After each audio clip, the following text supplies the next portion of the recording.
Metallica na veia, galera. A banda preferida de André Machado e por coincidência do Bob Axelrod. Pô, tomara que me dê sorte como deu pra ele. Vamos lá, galera. Seguinte, voltando aqui com Candlesticks. Ô, João, que obrigado, cara. Ô, que obrigado. Que feedback legal. Obrigado, obrigado, obrigado, obrigado. E amanhã, cara, acabando o curso aqui, vou mandar e-mail para todos vocês, tá? O login de acesso à sala é exatamente o e-mail e o CPF de vocês, tá? Não muda nada. Vai ser igualzinho, tá? Mesmo ambiente, mesma sala, mesmo EAD Box, mesmo chat, mesma qualidade de conexão, tudo, tudo. Não muda nada, tá bom? Então amanhã a gente já começa aí a parte prática. Não consegui terminar o curso hoje até às 18 horas, são 17h15, ainda vou começar Candlesticks. Candlesticks, na verdade, era para estar começando hoje de manhã. Estou começando no final do último dia, quer dizer, esse curso vai fácil, fácil aí até terça à noite. Até terça, 11 horas, quiçá quarta. Mas, quem não puder assistir, peço até desculpas, mas aí assiste a gravação, não acho que não perde nada. E se tiver alguma dúvida, me fala no dia seguinte na sala, vai estar na sala mesmo. Né, ou me manda e-mail, a gente faz um Skype se for o caso. Mas eu quero passar o máximo de informações para vocês nesses dias, tá bom? Não sei se eu estava aí tanto tempo sem dar aula, apesar do que eu estou dando aula todo dia, né? Mas é diferente, né? Uma aula estruturada, apesar do que as minhas aulas de estruturado não tem nada, né? Parece internet. Estamos falando aqui da tendência de alta, daqui a pouco estamos falando da Paulo Oliveira, do Muniriza Roma, né? Então, mas segue o baile, assim que é bom, fazer as coisas com prazer, com alegria e se divertindo. Segue o baile então. Bom, Candlesticks, vamos lá. A gente falou bastante de Candlestick, bastante não. A gente falou bastante desse sujeito já nesses dias, principalmente ontem, quando a gente falou de finanças comportamentais, né, onde eu falava que vale a pena a gente não só conhecer os candlesticks do Muniriza Roma, mas também entender um pouco da filosofia oriental e a filosofia desse sujeito, porque afinal de contas o cara foi o nono cara mais rico da história da humanidade, né? E, inclusive aqueles caras que a gente não sabe se realmente as contas estão certas ou não, que são grandes imperadores do Império Romano, da época do auge da França absolutista, né? Então não dá para saber se realmente as contas estão certas e tinha a mistura aí do dinheiro do governo, do dinheiro, né, do país, do reino versus o dinheiro do próprio nobre, né? O ideal seria pegar os caras mais ricos do século XX, né? Então, Rockefeller, Rothschild, Bill Gates, enfim. Mas, enfim, pegando todo mundo, que eu acho que talvez só enalteça o mérito desse cara, esse cara foi o nono cara mais rico da história. Simples assim. Simples assim. E o cara conseguiu toda essa fortuna, galera, operando esses trequinhos aqui que a gente tá vendo, ó. Isso aqui, ó. Né? Isso aqui, candlesticks. Esse pretinho, esse vermelho aqui, ele com isso aqui, ele sabia o mercado para que lado ia. E ele operava o quê? Arroz no mercado futuro. Mercado futuro. Tá? Então vamos entrar no túnel do tempo.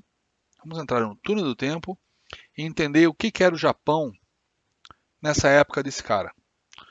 O Japão, né, no século 17 e 18, era o Japão feudal ainda.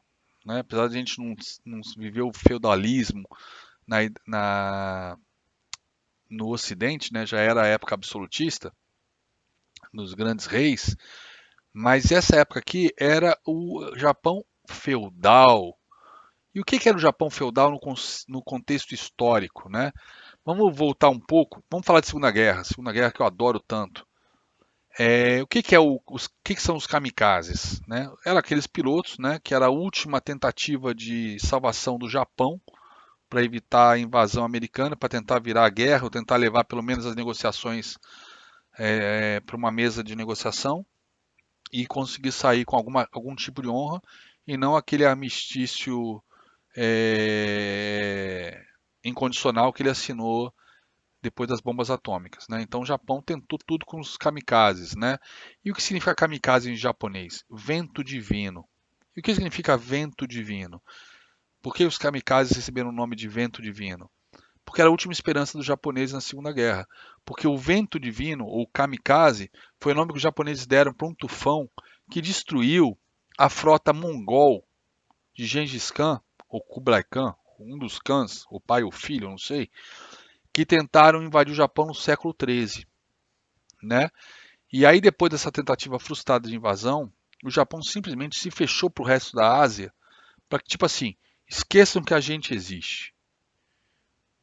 Se isolaram do resto da Ásia para justamente para efeito de proteção, né? Evitaram comércio, evitaram contato, para ninguém crescer o olho em cima do Japão.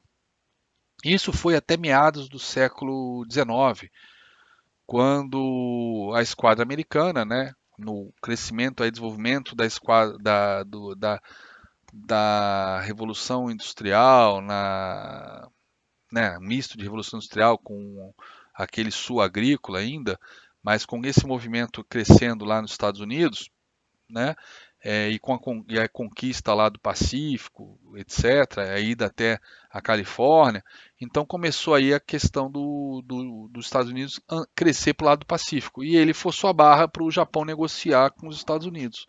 Foi quando o Japão, meados do século XIX, 1850 alguma coisa, né, se abriu para o Ocidente novamente. Só nessa época. Então, até o meados do século XIX, o Japão era isolado do mundo totalmente. Para efeitos logísticos e até efeitos financeiros, para fazer uma viagem para o Japão, era tão complexo, né, como mandar homem para a Lua. Mandar homem para a Lua. Ah, você está zoando, André? Não, pô, você está achando o quê? Que para conhecimento tecnológico da época, uma caravela, bússolas, astrolábios, essas coisas eram tão sofisticados como os computadores para fazer o cálculo do pouso da Apollo 11, né, da Mercury, né, no caso. A Apollo 11 era o foguete. Enfim, é, a tecnologia era avançadíssima para poder chegar no Japão, para poder não se perder e cair pelas bordas da Terra. Não, brincadeira. Nessa época o mundo já acreditava que a Terra era redonda, né? Mas enfim, o Japão era isoladíssimo e o custo financeiro para chegar lá era altíssimo para chegar no Japão, né? Época do século 17 e 18. Tanto é que as navegações ao redor do mundo, né? Tanto as navegações holandesas, inglesas, né? Como portuguesas e espanholas, elas foram financiadas, né? Principalmente as holandesas e inglesas. Os nobres não tinham a mesma fortuna que Portugal e Espanha conseguiram aí com a prata e o ouro das Américas. Os ingleses e holandeses, eles criaram o conceito de empresa de capital aberto, que são as companhias das Índias Ocidentais e das Índias Orientais, justamente para poder financiar as navegações para a Índia, para trazer especiarias. O rei, os nobres, não tinham grana para construir uma frota de navios que valesse a pena para encher de especiarias e trazer e vender com lucro. Então tinham que ir uma série de navios e com isso era caríssimo. Eles não tinham grana, não tinham grana. E aí se lançou as ações das empresas de navegação, né? Isso é um pouquinho de história. Então o Japão é, era como foi ir para a Lua. E por que eu falo isso, né, com tanta ênfase, com tanta retórica?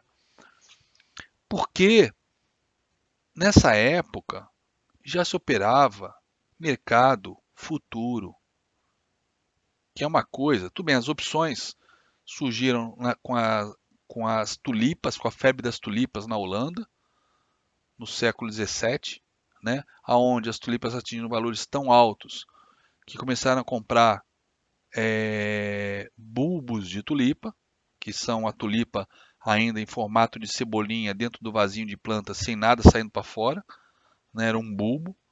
Tanto é que conta a história aí que teve um marinheiro, né, um capitão que trocou o navio dele, que como a gente acabou de falar, devia custar uma fortuna, trocou o navio dele por simplesmente dois bulbozinhos, porque ele queria vender esses bulbos na Holanda por uma fortuna. E aí quando chegou na Holanda, foi vender os bulbos, cadê os bulbos? Cadê os bulbos? Não achava os bulbos, ele entrou em desespero, cadê os bulbos? Cadê os bulbos? Ele já tinha passado o navio adiante, cadê os bulbos? Cadê os bulbos? Cadê os bulbos? Não achava os bulbos. Essa foi a primeira bolha. e chamou lá o estafeta dele, cadê os bulbos, cadê os bulbos? Aí ele falou, o que que é bulbos? Não, aí ele explicou, é um negócio assim, redondinho, não sei o que, estava aqui na minha mesa, blá blá blá. Falei, ah, duas cebolinhas? Ah, eu cortei para o senhor anteontem para fazer bife acebolado. E obviamente esse estafeta foi morto pelo capitão, né? Que perdeu o navio e ficou sem as suas duas cebolinhas. A primeira bolha foi essa. Mas essa bolha propiciou o crescimento das opções de compra, né? Ou seja, o cara comprava a opção da tulipa através dos bulbozinhos, né? Cebolinhas. Enfim, isso é mais um pouco de história de mercado, que é uma coisa que eu sou apaixonado. Mas vamos voltar à história de mercado dos candlesticks, né? Então, o cara operava arroz no mercado futuro de Sakata. Era um mercado futuro de Sakata. E detalhe, vamos lá, mercado futuro. Para que serve mercado futuro? Vamos aprender um pouquinho o conceito de hedge. Você produz café. Você produz café. Você está lá com a tua plantação totalmente indo bem, super bem. Mas como ainda não está na época de colheita, né? Está na entre safra, o café está nas alturas, está em US$ 200 a saca. Puta, eu queria vender por US$ 200, porque, puta, tava até pouco tempo atrás, tava 150, agora tá 200, agora eu queria vender. Beleza. Por que você não vende? Ah, porque eu não colhi ainda, né? Tá tudo no pé. Ah, então espera colher. Mas quando eu colher vai estar 150, né? Eu queria vender por 200. Porra, vender por 150, eu queria vender por 200. Gastei US$ 100 por saca para produzir. Se eu vender por 200, eu tenho um puta lucro, né? Vender por 150 é legal, vai ser bacana, mas não é tão bom quanto vender por 200. Tá aí a ideia do hedge. Pô, 200 é um preço ótimo para vender? Legal. Vou vender por 200 agora. Aí eu vendo no mercado futuro. Vendo no mercado futuro. Aí passa 3 meses, eu colho a minha safra. O café tá quanto? Tá 150. Então vou vender meu café na cooperativa por US$ 150 a saca. Só que eu vendi por 200 3 meses antes do mercado futuro. Aí eu vou agora e compro. Eu comprei por 150 no contrato futuro, só que eu vendi por 200, eu ganhei quanto? US$ 50 no mercado futuro. E aí eu vou lá na cooperativa, vendo as sacas por 150.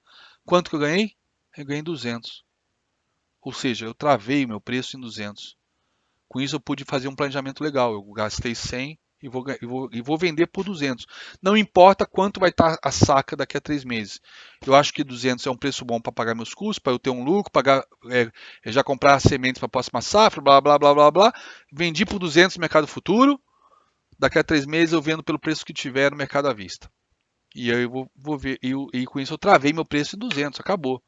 Eu ganhei 50 no mercado futuro e ganhei 150 quando vendi no à vista. Puta, mas vamos supor que no dia que você vai vender, deu inundação na Colômbia, outro grande produtor. Teve um terremoto na Malásia, outro grande produtor, né? Invasão do MST no Paraná, outro grande consultor. Tacaram fogo na cooperativa de Cochupé e queimou todo o estoque, outro grande produtor. E o café foi para US$ 300. Puta que pariu.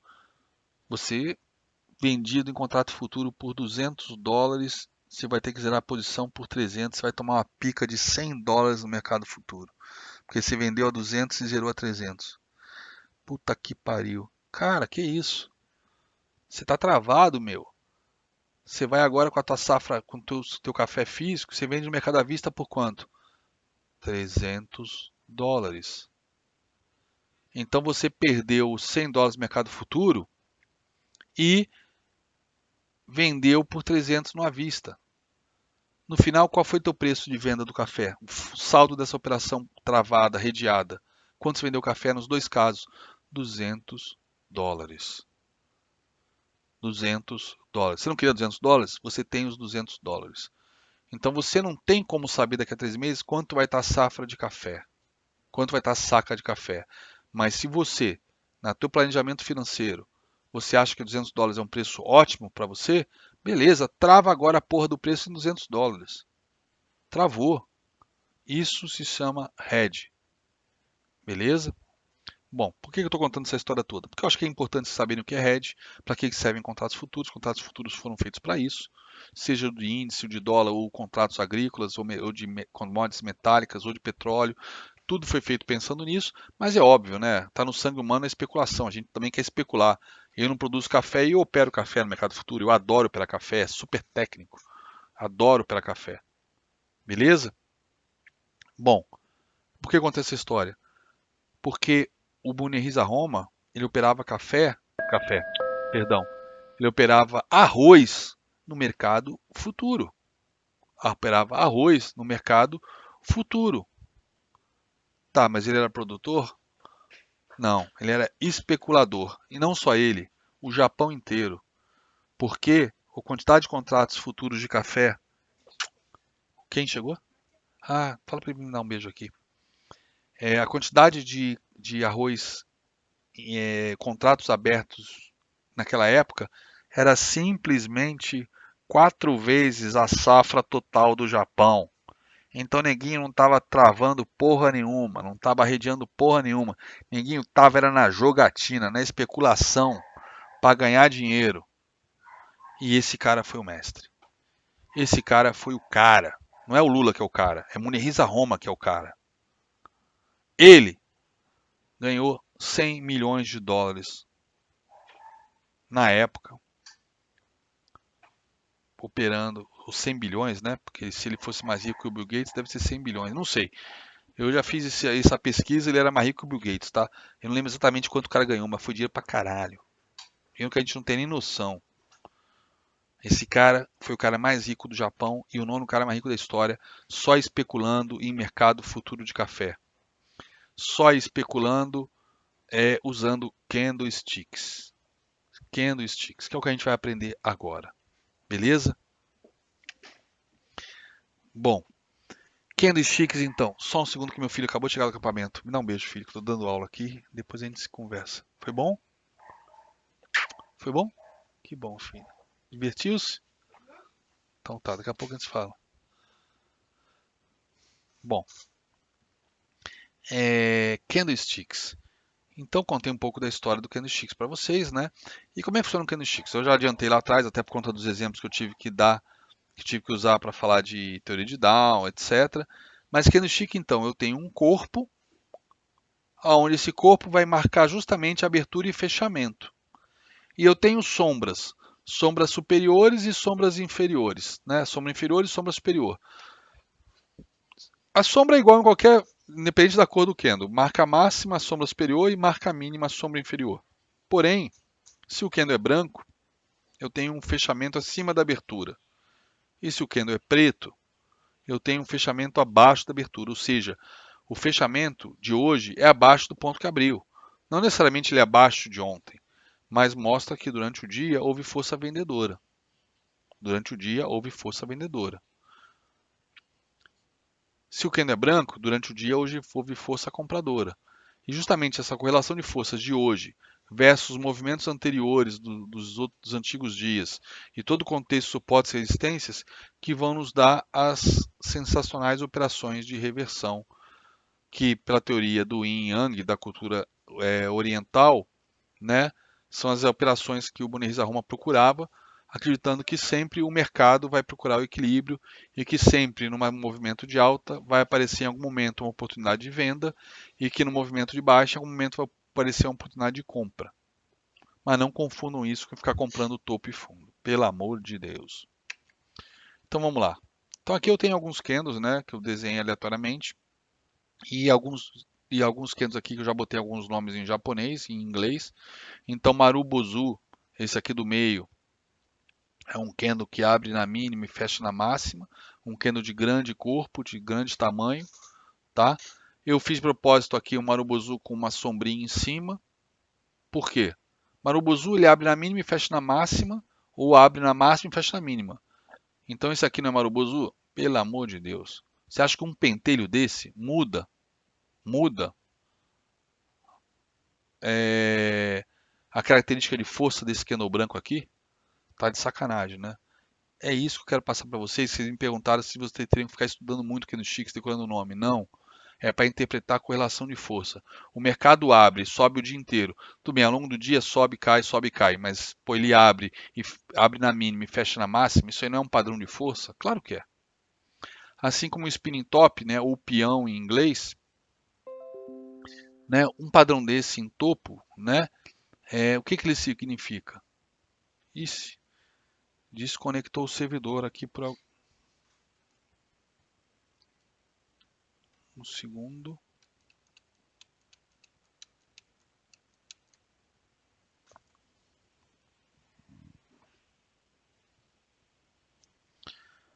Um segundo, o servidor, a internet saiu do ar.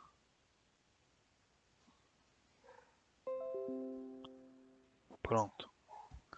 Galera, voltou aqui a internet, deu um espasmo. Deu um espasmo aqui a internet, mas já voltou. Voltou para vocês?